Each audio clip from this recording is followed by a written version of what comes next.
Gent de pau, vent de guerra.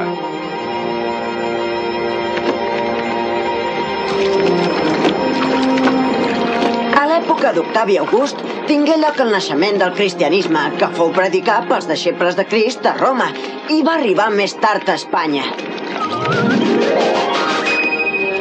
Els primers predicadors venien segurament quin mareig! Del nord d'Àfrica, enviats per Cebrià, bisbe de Cartago. Mare! Els vostres déus només són trossos de pedra freda. Tenen peus i no caminen. Tenen orelles i no hi senten. Tenen boca i no parlen. Tenen ulls i no hi veuen. En canvi, jo us vinc a parlar del Déu vivent, únic i totpoderós. Aquest home està tocat del bolet. Estàs com un llum, noi! Jesucrist diu, bategeu-vos i sereu salvats. Jo vull conèixer aquest Déu. Jo també, bateja'm. Jo també vull que em bategis. El cristianisme que predicaven els apòstols es va estendre amb tota rapidesa. Era nombrosa la gent que es batejava, de totes les classes socials. El cap de les comunitats cristianes era el bisbe, ajudat pels preveres i sacerdots.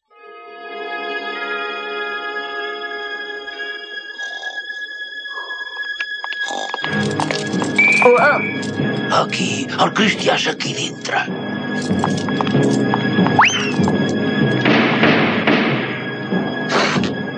La pau sigui amb vosaltres. En nom del governador quedes pres. Em calço les sandàlies i vinc.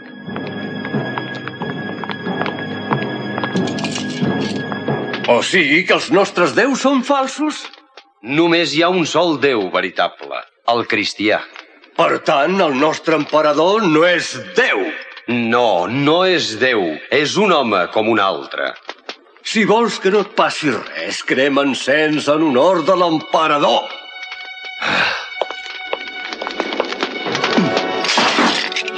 Has atemptat contra els déus i contra el poder de l'imperi. Seràs cremat al circ. A l'arena del circ de Tarragona, Sant Fructuós va ser martiritzat. Era l'època de l'emperador Valerià.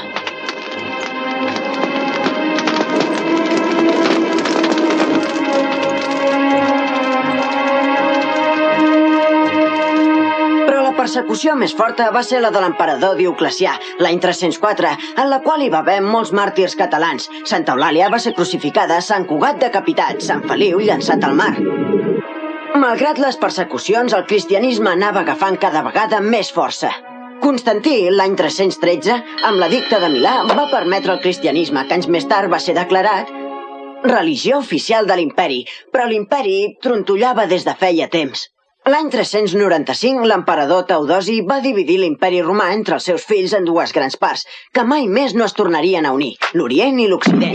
Però a Occident van començar moltes lluites entre els generals. Tots volien proclamar-se emperador.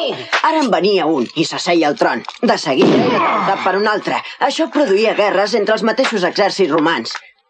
I mentrestant, l'imperi s'arruïnava. No! Prou! A més, un altre perill amenaçava l'imperi. Els bàrbars. Els bàrbars eren pobles que habitaven la Germània i no parlaven llatí. Tu, on vas per aquí? T'he preguntat on vas. Vaig buscant un bacó al blat. Aquest sòmines està buscant un bacó. Que verboteja aquest salvatge. Vés a buscar el bacó al teu poblat. Bàrbar!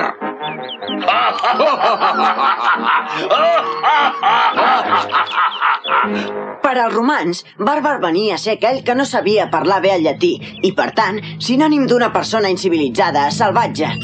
Els bàrbars vivien al mig del bosc, del pillatge, de la caça i de la cria del bestiar. Escolteu-me molt bé, ha arribat la nostra hora. El seu exèrcit amb tantes lluites està molt debilitat. Sí, Auric, les fronteres no tenen cap protecció. Obtindrem un gran botí i tanmateix ens podrem quedar a viure en aquelles terres. Tu, Auric, ets el més fort i poderós. Seràs el nostre capdill.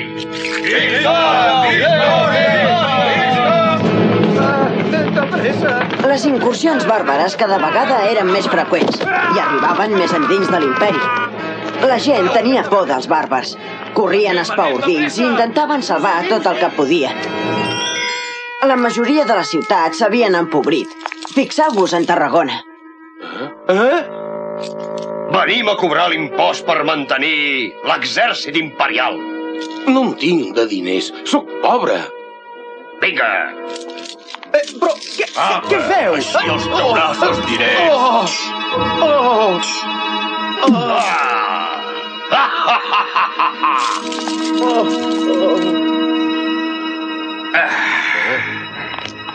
Vinga, els diners, de pressa!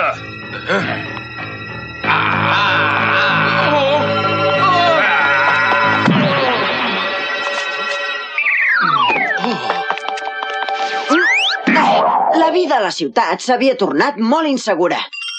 Em sap molt de greu haver de deixar-ho tot. La gent se n'anava al camp, on es vivia més tranquil·lament.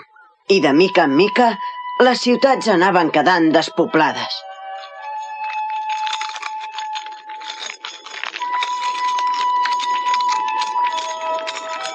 Fujo de Tarragona. On som? A Sencelles. Hi ha feina? Per qui treballeu? Per Llucià, l'amo d'aquella vila d'allà dalt. Em donarà feina? És poderós? Molt. Tot el que es veu és d'ell. Camps, boscos i masoveries.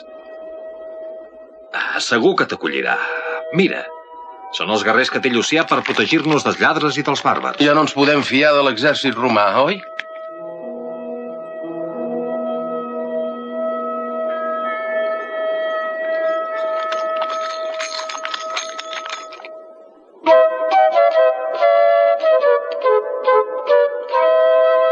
L'amo vivia a les dependències principals de la vila, que eren molt luxoses i ricament decorades.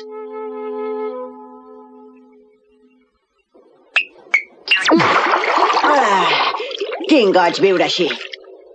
Bé, Fabià, jo t'acullo a tu i la teva família. Us protegiré, us alimentaré i sereu els meus serfs. Haureu de treballar per mi i estàs d'acord? Que me'n dius? Al voltant de la vila hi treballaven centenars de serfs i esclaus del senyor en tota mena de produccions agrícoles i ramaderes. Oques, oques, oques, aneu, oques, aneu. L'activitat de les viles rurals com Sencelles, al Camp de Tarragona, eren més importants que les de les ciutats.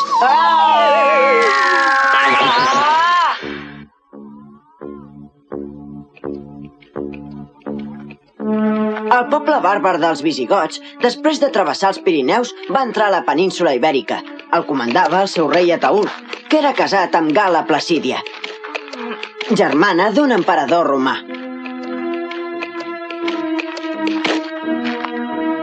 Gal·la, aquesta ciutat m'agrada molt. Es diu Barcelona. Té unes muralles molt fortes, amb més de 70 torres. En farem la capital del nostre regne. L'any 476, Roma cau en poder dels bàrbars i l'imperi queda destruït. L'antic imperi romà queda fragmentat.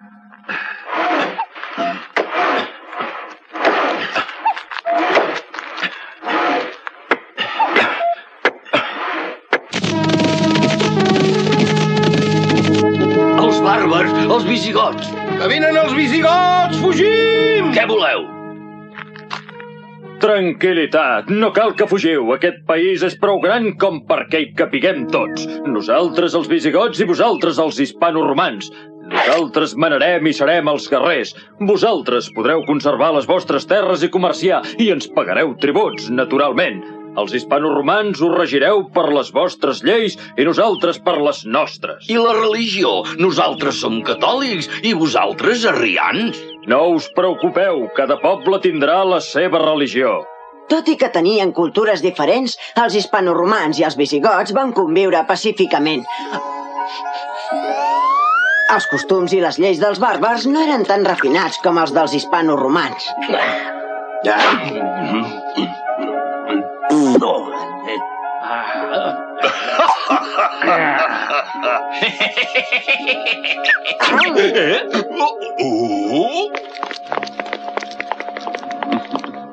Senyors, hem agafat aquests dos homes robant una ovella. El meu serf, segons la llei romana, ha de rebre 5 bastonades. Segons els nostres costums, el meu guerrer rebrà 25 garrotades. Bufa, sort que no ens regim per les lleis dels visigots. Després de Taulf, els visigots es van agrupar cap al centre d'Hispània, van establir la seva capital a Toledo i van procurar mantenir la península ibèrica unificada. Per això, els reis es van convertir a la religió catòlica i dictaven lleis juntament amb els bisbes, en els famosos concilis de Toledo. Els visigots ens van deixar alguns temples com les magnífiques esglésies del que fou bisbat de Terrassa.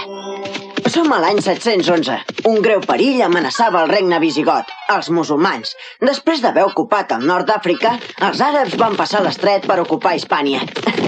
Van derrotar l'exèrcit visigot prop del riu Guadalete. En menys de 6 anys, els àrabs van conquistar tota la península ibèrica. Bisbe Pròsper, els àrabs s'acosten a Tarragona. Oh, fugim! Cap al Pirineu, però enduguem-nos l'urna amb les relíquies de Sant Fructuós. Tornarem! Endavant! I així, amb la invasió dels musulmans, comença un dels períodes més apassionants de la història de Catalunya.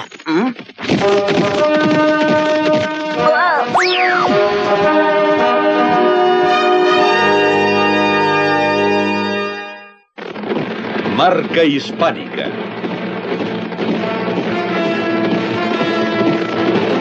L'any 711, els àrabs van conquerir tota la península ibèrica i més de la meitat de França.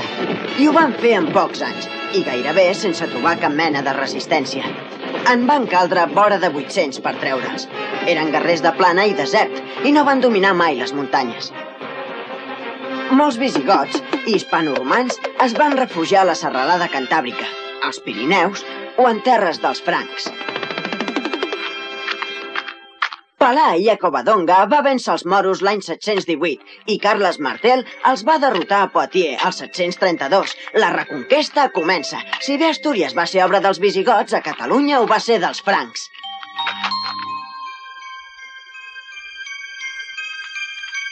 Encara és com si ho veiés. Deixeu que us ho expliqui. Era en els camps catalàunics. Les tropes àrabs ho havien arrasat tot. Els voltors planaven sobre el camp de batalla. La lluna era vermella com de sang. Una fumera espessa s'estenia pels boscos del voltant. El vent ululava com un llop. Cavalls i cavallers jeien sense vida sobre les cendres i la pols del camp. Semblava talment que era la fi. Però no. Un d'aquells cavallers de la creu va aconseguir de sobreviure. Era Utger, senyor del castell de Cataló. Amagat en una cova, es va anar refent. De Pifer de Montcada, Galzeran de Pinós, Hug de Mataplana, Guillem de Cervera, Roger d'Erill.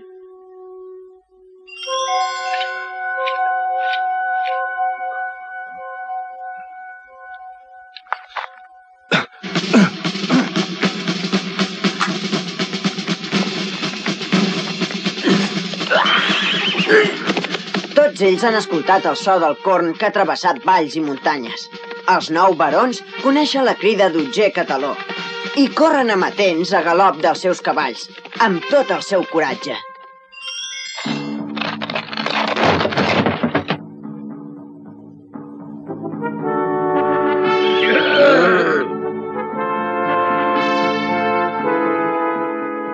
Déu-vos guard, nous barons, paladins de la fe.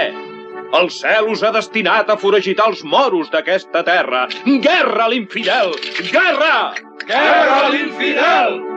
i un poderós exèrcit va emprendre la lluita. Aviat es va formar un exèrcit formidable. Utger Cataló hi anava al davant. Conta la llegenda que van penetrar per les riberes. La llegenda d'Utger Cataló i els 9 barons de la fama és el símbol de la resistència catalana. Tots els orígens tendeixen a ser llegendaris. El que cal és distingir ben clar... Mireu, que bufons! Com escolten. Bocabadats. Bé, com us anava dient, el que cal és distingir prou clar el que és història del que és llegenda. Els cristians es van estendre seguint les valls pirinenques i van fundar diferents comtats amb l'ajut i sota el poder de Carlemany, fins a constituir la marca hispànica. En aquelles valls pirinenques d'Aran, la Cerdanya i el Capcir va començar la nostra reconquesta. Ui, bufa, com pesa això. Ho he portat per ensenyar-vos-ho. És el mapa de l'imperi anomenat Carolingi. És enorme. I mireu si n'era de gran. Aquí hi haurà la marca hispànica. Carlemany sabia que el nou imperi que ell volia fundar a Europa només es mantindria segur si era prou fort per resistir als atacs exteriors. Per això va establir les marques, territoris de frontera, governades per un marquès o per un comte. Estaven defensades per castells i torres fortes. Al seu davant era terra de ningú. Més enllà, els enemics. Aquí podeu veure la marca de Soràbia, la bretona, la danesa, l'oriental, la panònica i la hispànica.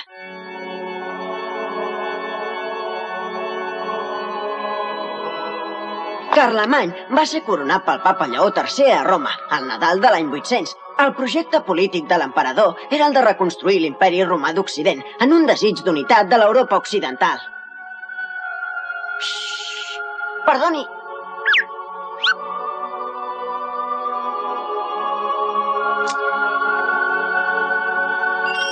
L'objectiu de Carlemany, al sud dels Pirineus, és Barcelona. Una ciutat forta per les seves muralles, i ara en poder dels àrabs.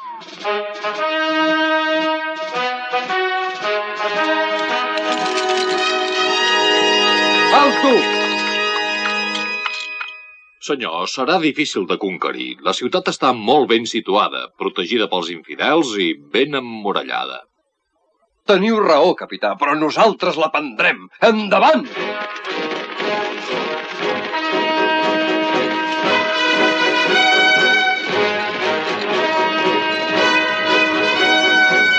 Llanceu!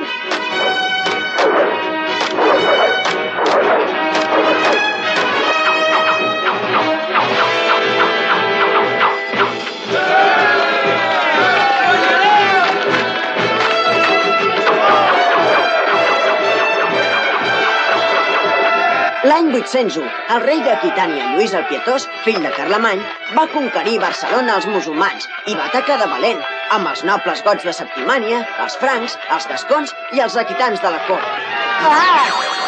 Aquesta presa de Barcelona ens ha deixat com a record la rondalla del gegant del Pi. Ara us l'explico.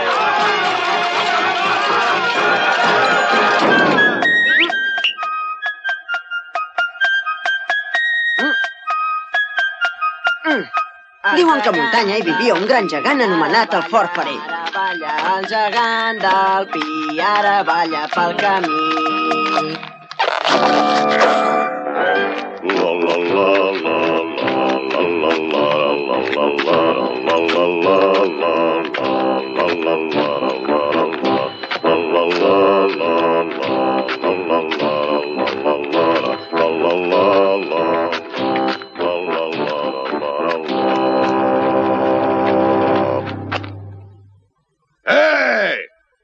Pobre galifardeu! Qui ets tu, desgraciat? Sóc jo, el gegant del Pi. Surt, si ets valent. Et repto a tu, gegant de la ciutat, a enfrontar-nos en combat per veure qui és més fort. Què hi dius? Ha, ha, ha, ha, ha, ha!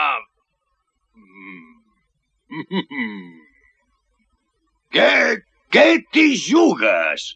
No en tinc ni per començar. Ah, no? Doncs per què no t'hi jugues la ciutat de Barcelona? D'acord, ara baixo. El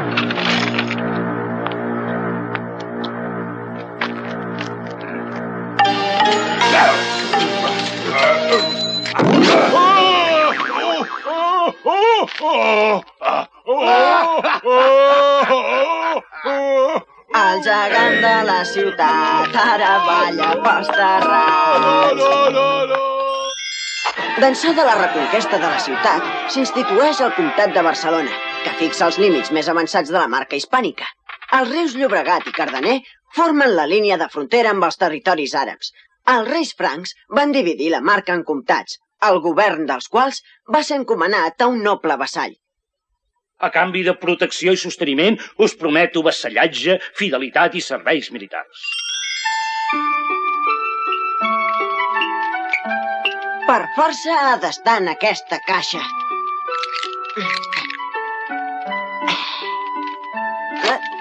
Mirem-ho.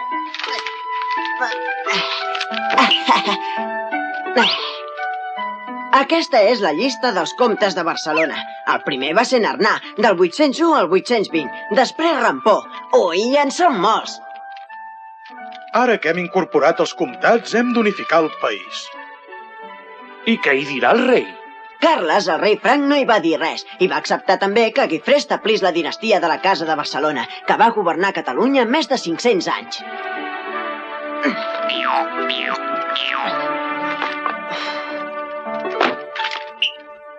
Els normands van entrar a les terres del rei Carles de França i en Guifré, que li deien el Pilós perquè tenia molt de cabell, va voler ajudar el rei francès. Oh!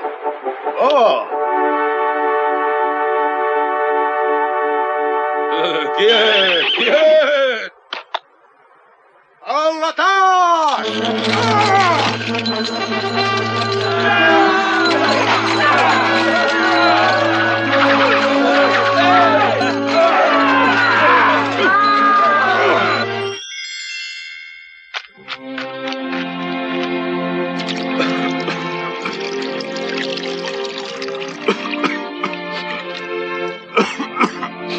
No em fa patir el cop de llança, sinó veure el meu escut sense un blasó que mostri els honors que crec que he merescut. El rei es va apropar al llit del comte i va mullar els seus dits amb la sang de la ferida.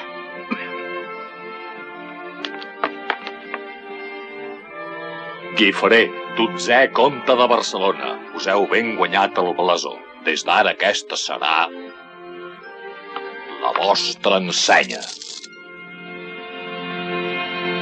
En realitat, les 4 barres apareixen en documents per primera vegada l'any 1150. Guifré potser no va lluitar mai contra els normands.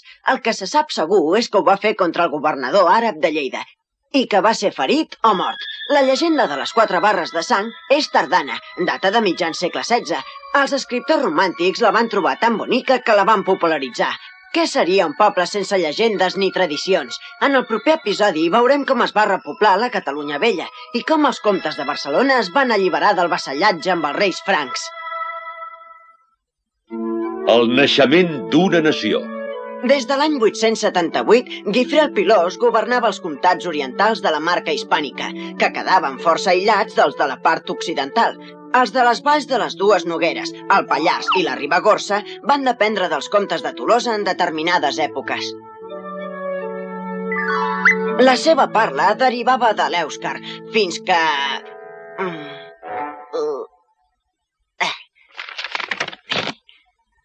Això de tenir-ho apuntat, fins que cap a l'any 1000 van passar directament al català. L'obra de govern més important de Guifré el Pilós fou el repoblament del centre de Catalunya, Osona, Berguedà, Bages, Ripollès, devastat i quasi despoblat pels musulmans.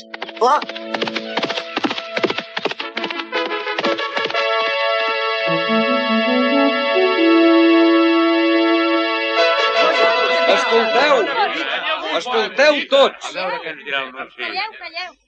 En nom de Guifré, comte de Besalú, de Barcelona i Girona, de Cerdanya i d'Urgell, es fa saber que tota la gent que es vulgui establir en terres de la vall del Cardener les tindran i posseiran de ple dret amb els impostos molt rebaixats. Es fa saber també que no es pagarà altre cens que els delmes, les primícies i les ofertes degudes a l'Església. Tot això es fa públic en nom de Guifré, què et comte sembla? de Besalú, Hi de vols Barcelona, anar? Girona, de Cerdanya i d'Urgell. Doncs sí, anem-hi. Au. Ens n'anem a Cardona. Que hi aniràs, tu també? Em penso que sí. Ja ens hi veurem, si Déu vol. Catalunya es va poblar de gent que venia d'arreu i s'hi van reunir homes i dones de diverses procedències i races.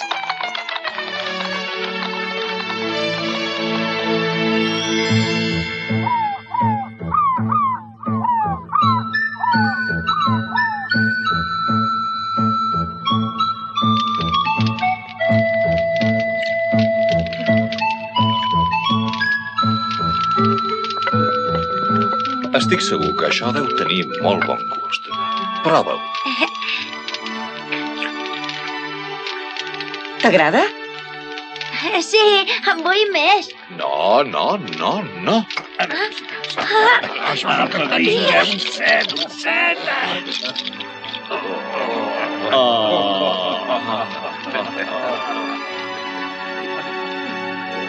Ha perdut. Anem, Viteric. Sí. Aquest que ara arriba acompanyat per uns monjos i uns soldats és un vicari, que no té res a veure amb els vicaris d'avui dia. Era un càrrec civil molt important. En aquella època era el representant del responsable de la repoblació de la comarca i feia i desfeia com millor li semblava.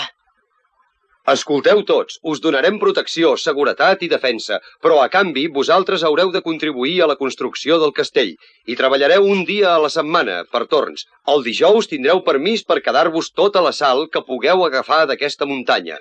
Aquesta serà la vostra paga. Creiem que és un tracte generós.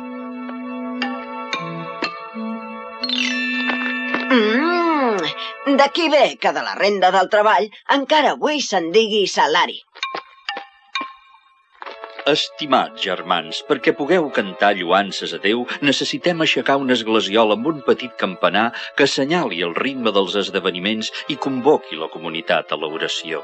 Quan el sol... Aventurers gascons, pagesos hispanoromans, ramaders, nord-africans, cadascun d'ells amb la seva llengua i costums d'origen, van afrontar la duresa del treball i les incursions sarraïnes. I ho van fer de valent, sense tenir cap mena de por. Els havien promès que després de 30 anys de conrear una terra erma, en serien els propietaris. Aquesta promesa els feia treballar amb molta il·lusió. Alfons el Got, Balasc de Bascònia, Viteric el Germànic, Salomó l'Hebreu, anireu a la riba dreta de la riera de Navel, Hom de Déu de Cerdanya, Roncariol d'Aragó. Treballaven de sol a sol, dia rere dia. Aquell país devastat per la incursió dels àrabs va ser llaurat de nou. Aquella terra de ningú ja la sentien com a pròpia. També havien de fortificar la frontera del riu Cardener. Cada home hi aportava de franc el seu treball. Picapedrers, fusters, paletes... Les dones colgaven amb esperança els primers grans de blat en els nous solcs. Una primitiva església aplegaria la nova comunitat per al culte i per a la cultura. La silueta del castell defensaria aquell país, incorporat pel treball als dominis del comte Guifré. Segons el règim feudal, el senyor atorgava cartes de poblament als colons que els concedien privilegis a canvi de la fidelitat, del compromís de viure i de treballar les noves terres, ells i els seus descendents, perquè conquerir no era guanyar heroiques batalles als enemics, sinó guanyar-se cada dia la terra amb la suor del treball.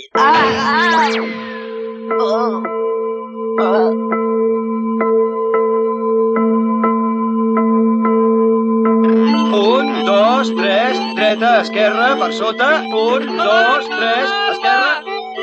Ai! Són els sarraïns! De vegades l'alarma era ben certa. El poble estava esglaiat, tenia por, perquè els sarraïns eren molt ferotges. Les seves incursions ocasionaven morts i ferits per tot arreu. Adéu, Viteric. Adéu.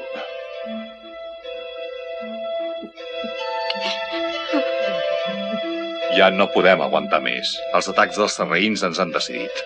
Anem a provar fortuna en un altre lloc on no hi hagi tant de risc. I vosaltres? Nosaltres ens quedem. Estem cansats i passem gana, però crec que ens en sortirem. Qui dies passa, anys empeny. Adéu, Vitaric, adéu! Bona sort! Cardona es troba a l'eix Llobregat-Cardener, que és la línia divisòria entre les dues Catalunyes. Al nord, la Catalunya vella. Al sud, la que serà, després de 2 segles de conquestes i repoblaments, de lluites i sofriments, la nova. Si ens fixem en els pobles que conserven el topònim de Castell, veurem que segueixen la frontera de la marca hispànica. Castellbisbal, Castelllledral, Castellvell, Castelldefels, Castellà, Castellterçol, Castellcí... Veieu com van seguint aquesta línia? Ara us parlaré del net de Guifré el Pilós, Borrell II, un altre gran home de la nostra història. La seva política va tenir com a finalitat el manteniment de la pau, mitjançant les bones relacions amb els grans poders. El carolingi ja en decadència, el del califat de Còrdova, en ple apogeu, i el del papa de Roma, cada vegada més influent a Europa. Ara us ensenyaré una esplendorosa sala de palau on Borrell II serà investit com a marquès. Ah, atenció, trec la cortina i... Borrell II ret homenatge al rei. Vull ser el vostre vassall.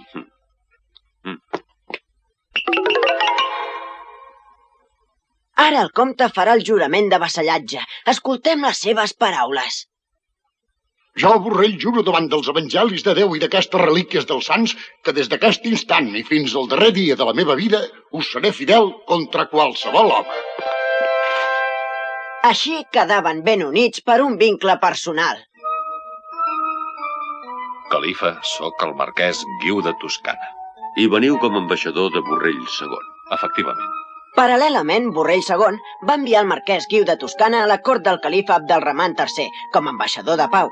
El califat de Còrdova, ja independent d'Aràbia, era riquíssim i poderós. La ciutat cordobesa era un dels centres de cultura, d'art i de ciència més importants de l'època. I fem taules astronòmiques amb els nostres càlculs. Mesurem els azimuts dels astres... Borrell II, amb el seu seguici, se'n va anar a veure el papa Joan XIII personalment. Aleshores, l'autoritat papal era cada vegada més forta i podia afavorir el seu projecte d'independència. Prou la fama de l'escriptori de Ripoll. Estem molt contents que sigueu. El Mansur, al cap d'un nombrós exèrcit, seguint la via augusta romana, va envair el comtat. Aquest cabdill era un fanàtic religiós que feia la guerra santa en nom d'Alà per guanyar-se el paradís.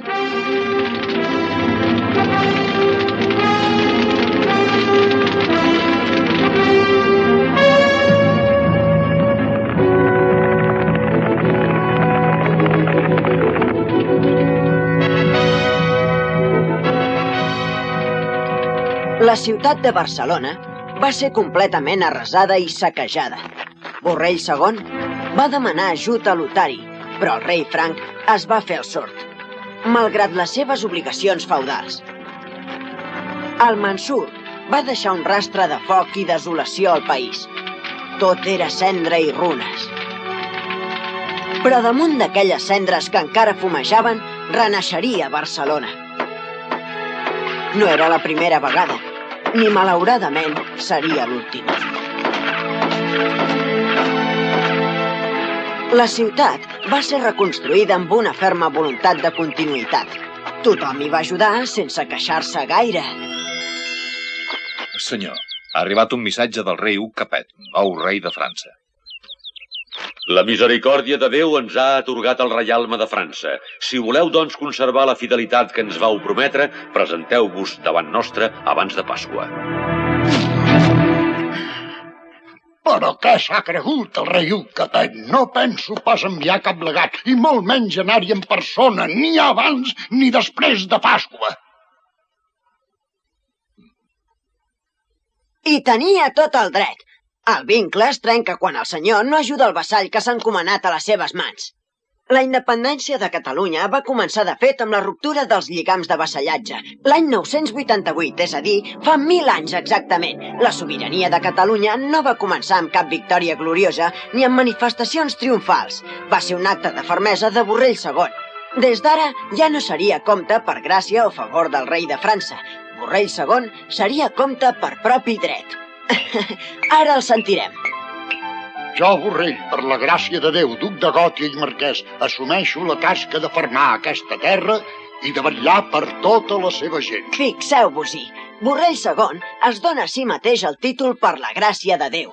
Així expressa la seva sobirania, la seva independència del rei Franc, és a dir, la seva responsabilitat envers la terra i la gent que té encomanada. Aquest territori ja no és la marca hispànica dels francs, sinó un país nou, una nació, la dels catalans, que més endavant es dirà Catalunya. Oliva, pare de la pàtria.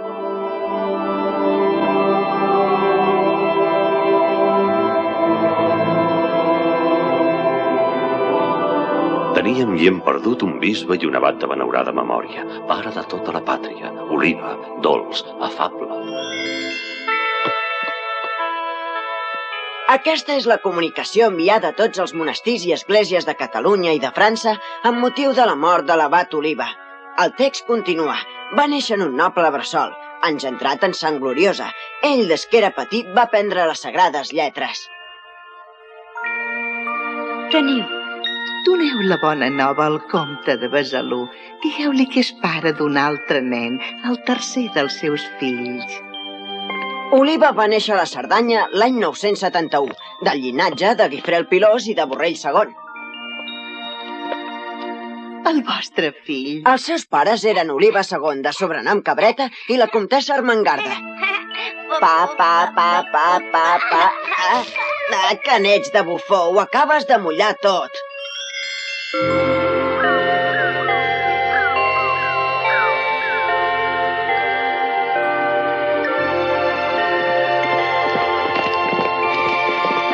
Oliva va ser un personatge molt important, fins i tot més enllà dels límits del nostre país. Avui, 15 de novembre de 977, és dia de festa a Ripoll. Es consagra el monestir. Tot xerrant, m'he quedat l'últim, i a mi sempre m'agrada veure-ho tot des de primera fila, així us ho puc explicar molt bé. Aquest és el comte Borrell, de Barcelona i d'Urgell. Està molt seriós, Però és que la cerimònia és important. Qui oficia és el bisbe de Girona, Miró Bonfill, que, per cert, és oncle d'Oliva. I aquest noiet és el nostre protagonista, que ja té 6 anys i que recordarà tota la seva vida aquesta cerimònia.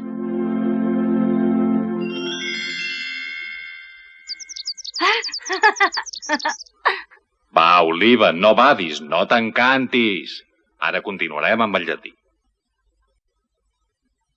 El bisbe de Girona va educar el seu nebot. Els estudis que avui serien universitaris es deien trivium i quadrivium. El primer comprenia gramàtica, retòrica i dialèctica. El segon, aritmètica, geometria, astronomia i música. 7 matèries. Potser per això, d'un que sap moltes coses, en diuen uns 7 ciències.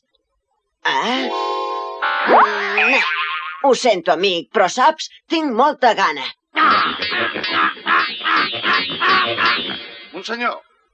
Monsenyor, tal com heu manat, han portat presos els vicaris dels castells de Viver i d'Estela que s'han rebel·lat contra el comte Oliva. Tu! Oliva, pensa que abans d'actuar cal escoltar. Digueu, què teniu per al·legar? Els temps que vivim són dolents, els vilatans es queixen i el seu malestar s'escampa arreu. Nosaltres ens hem deixat portar per la seva rauxa. Aquesta terra serà un infern. Semblarà el judici final quan tot s'haurà cremat. No en quedarà pedra sobre pedra. El germà trairà el seu germà. La fi del món vindrà de sobte, com un lladre. Això per mi.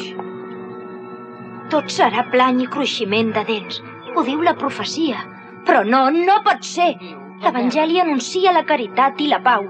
Aquesta no pot ser la fi del món, sinó el començament d'uns nous temps.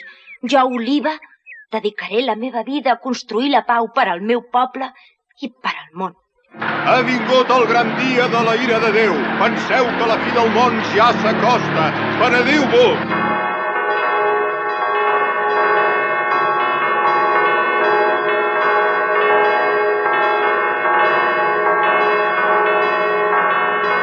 Els predicadors van profetitzar que el món s'acabaria l'any 1000, però als monestirs la vida continuava com abans, tranquil·la i assossegada. El treball manual, rebutjat en aquells temps per la gent noble, aquí era valorat. Els monjos treballaven de sol a sol tant amb les mans com amb la intel·ligència. Tenien 1.500 hores d'estudi i de lectura a l'any.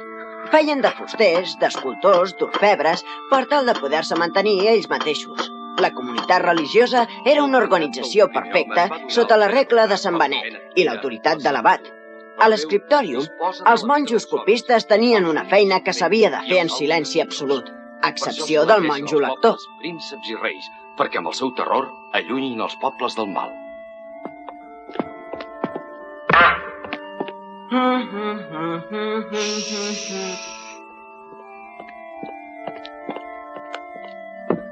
Els monjos copiaven els llibres que contenien el llegat cultural dels antics i ho feien en llatí, que era la llengua considerada comuna arreu d'Europa. Els il·luminadors dibuixaven amb tintes de colors miniatures precioses per il·lustrar aquests llibres. Cal tenir sempre present que és millor la servitud... Un monjo dictava i els altres copiaven, cadascun d'ells un llibre diferent. Al monestir de Ripoll s'hi van traduir al llatí i s'hi van copiar obres científiques que venien de la Còrdova musulmana, el centre intel·lectual més important d'aquella època. Gerbert d'Aurillac, el famós monjo, se'n va anar a Ripoll a aprendre matemàtica i d'altres ciències. A través d'aquest monestir ens van arribar els coneixements de geometria, astronomia, l'astrolabi, la numeració aràbiga i segurament també el número 0.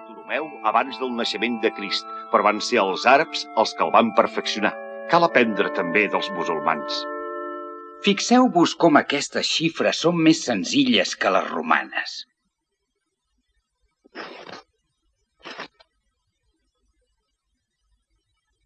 Certament és molt enginyós. Més enginyós és encara el número 0, Gerbert. Gerbert d'Aurillac va estendre per Europa tots aquests coneixements i va arribar a ser papa amb el nom de Silvestre II. Va ser el papa de l'any 1000. D'Itàlia van venir les notes musicals. Re, mi, fa...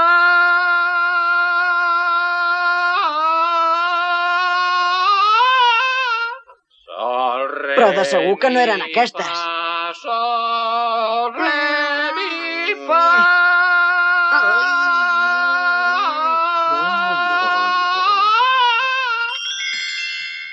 Es pot dir que la cultura es va mantenir viva gràcies als monestirs. Catalunya es trobava en una cruïlla, la de l'avançat món àrab i la de l'europeu cristià. Es va convertir així en un gresol de cultures. Oliva va veure la importància de desenvolupar des de l'Església una obra cultural. Germans meus, he arribat a l'edat de la maduresa. Ja tinc 31 anys. En ple convenciment, he decidit de renunciar a tots els meus béns i títols de noblesa i fer-me monjo del monestir de Santa Maria de Ripoll i seguir la regla de Sant Benet. No és perquè em correspongui a la meva família, ja que el nostre germà Berenguer ja és bisbe d'Elna. Ho faig per vocació. Germà nostre, si és per haver escoltat la crida de Déu, que tot sigui tal com tu vols i per major glòria seva. Oliva tenia 31 anys i es trobava a la plenitud de la seva vida. 6 anys després d'aquesta decisió, morien els abats de Ripoll i Cuixà. Per aclamació de tots nosaltres, et preguem que vulguis acceptar el nomenament d'abat dels monestirs de la Verge Maria de Ripoll i del gloriós arcàngel Sant Miquel de Cuixà. La tasca d'Oliva com a abat de Ripoll i de Sant Miquel de Cuixà serà important. Impulsarà aquests monestirs i d'altres com a fogars de la cultura i de les arts i grans centres de religió. Va fundar el monestir de Sant Martí del Canigó en terres de Conflent, sobre la roca viva. Va estendre l'art romànic, la tècnica d'edificar una volta de canó, les cúpules, les criptes.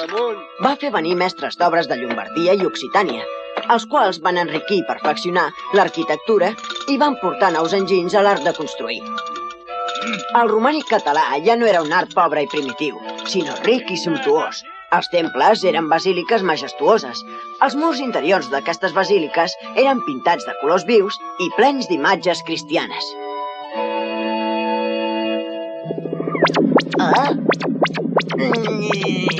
Que n'és de lleig, renoi!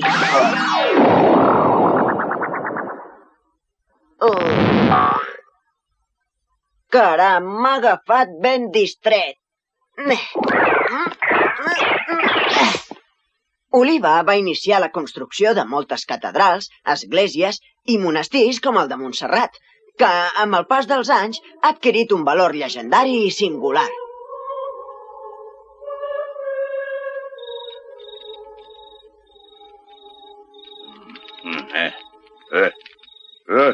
Què passa? Escolta, tu, no sents uns cants? Diu la llegenda que la imatge de la Verge de Montserrat va ser feta per Sant Lluc i que uns pastors la van trobar. En vostre nom comença nostra història, i és Montserrat el nostre Sinaí. Sieu per tots l'escala de la glòria, eixos penyals coberts de romaní. Aquells pastors van voler traslladar la imatge muntanya avall. Els bous no poden arrossegar el pes!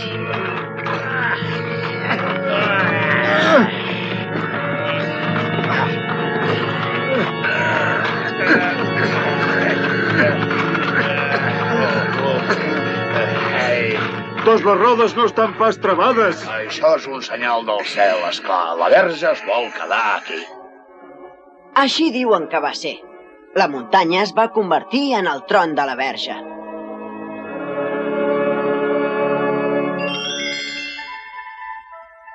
Però parlem de l'abat Oliva. La seva gran aportació a l'època que li va tocar de viure va ser l'establiment de la pau i la treva de Déu que va instituir des de la vila de Toluges al Rosselló. Des de l'hora nona del dissabte fins a l'hora prima del dilluns. Que ningú no gosi assaltar les esglésies ni les cases situades a menys de 30 passes al voltant. Així, ben quiets, la idea d'Oliva va resoldre els conflictes per mitjà del dret i no pas per la força.